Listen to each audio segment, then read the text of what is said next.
Du coup, ouais, je pense que rentrer chez Ederpop, c'est un peu comme tu rentrerais dans genre le nouveau café hyper tendance de ton quartier, quoi. De l'extérieur, tu te dis putain, ça a l'air trop bien, c'est super beau, c'est hyper attirant et tout. Et voilà, donc je pense que je suis rentrée un peu chez Ederpop de cette manière-là, comme je serais rentrée dans un super cool café de mon quartier. Bonjour. Vous écoutez La Révolution Lifestyle, un podcast présenté par l'agence Ederpop.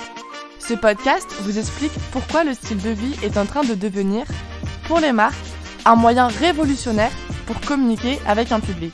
Chez Ederpop, la révolution lifestyle est en route et on vous explique tout. Cette semaine, nous retrouvons Inès, notre brillante attachée presse. Inès sélectionne les angles qui répondent aux attentes des médias et appuie le positionnement lifestyle. Parce que oui, du coup, un café hyper tendance va être attirant et comme du coup, je pourrais dire qu'Ederpop reflète vraiment quelque chose d'attirant de par l'image qu'elle renvoie. Évidemment, je me suis dit, quoi de mieux que de pouvoir travailler dans un environnement où je vais créer du contenu qualitatif et attrayant pour les clients.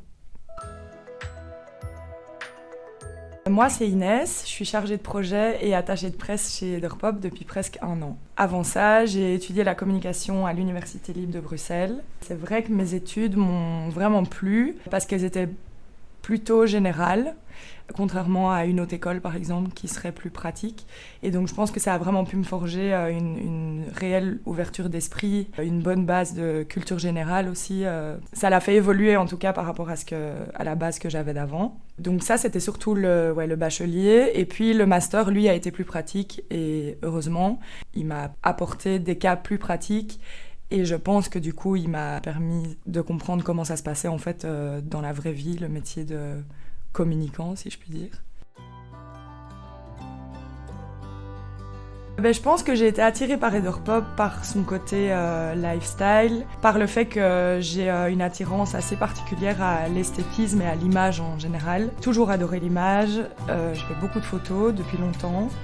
Et c'est sûr que le côté lifestyle, il est attirant pour un œil qui est sensible à ça, à l'image. Donc c'est vrai que chez Ederpop, il suffit de se plonger quelques secondes dans l'univers de la boîte et d'aller naviguer un peu sur le site web, regarder la page Instagram, pour vite se rendre compte qu'en fait l'image est vraiment au centre de cette agence. On voit qu'il y a vraiment beaucoup de réflexion sur quelle image on veut renvoyer. Et c'est sûr que je suis pas du tout insensible à ça. Du coup, après oui, on pourrait dire que bien sûr dans n'importe quelle agence de com, on va ressentir ça. Mais je trouve justement que non et que justement il y en existe encore qui reflètent pas une image moderne, joyeuse peut-être. Enfin, tu vois, où tu ressens vraiment que quelque chose qu'il y a quelque chose derrière, quoi, qu'il y a une histoire. C'est pour ça que c'est en partie pour ça que j'ai été attirée par Ederpop. Du coup, donc, chez Ederpop, je suis chargée de projet et surtout attachée de presse. En tant qu'attachée de presse, c'est vrai que j'interviens plutôt vers la fin des projets. D'abord, on aura à définir avec toute l'équipe, mais voilà, avec la graphiste, avec les autres chargés de projet.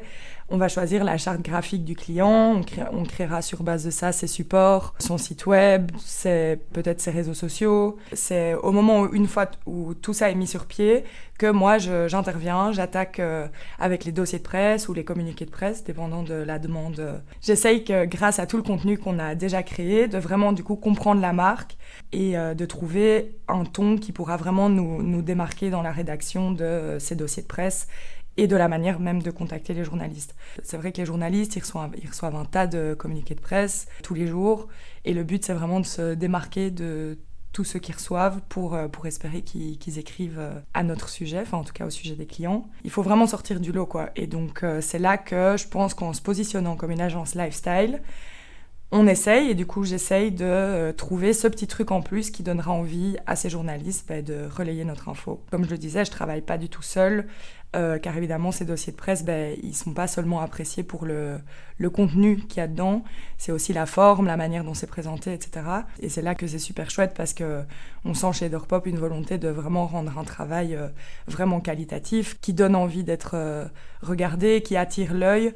Et ça, je pense surtout que c'est grâce à notre graphiste du coup qu'on crée des super dossiers assez bien travaillés, très esthétiques et qui, je pense, donnent envie aux journalistes d'en parler ensuite. Et c'est sûr que c'est du coup super motivant de travailler dans ce genre d'environnement et au final de relayer une info qui moi me plaît et que je trouve moi belle et lifestyle. La valeur qui a toujours guidé ma vie de manière générale, c'est la bienveillance. Et au final, c'est vrai que le fait d'être bienveillant, je pense que c'est un lifestyle à adopter, juste de se décider de l'être au quotidien, en tout cas d'essayer de l'être au quotidien. Et je pense que pour qu'une relation fonctionne, elle doit être bienveillante, donc dans le respect. Et oui, parce que je pense que dans la bienveillance, il y a plein de choses qui sont sous-jacentes, mais donc le respect, l'entraide. Et donc voilà, donc j'essaye au quotidien, que ce soit dans mes relations avec mes collègues, avec les clients, avec les journalistes, qu'il y ait toujours cette dynamique-là, pour essayer en tout cas de créer une relation qui soit agréable, chaleureuse, et je pense que c'est vraiment ça la clé, tant au niveau personnel au final que professionnel, pour avoir des résultats de qualité. C'est de garder quelque chose de respectueux, de bienveillant, et voilà.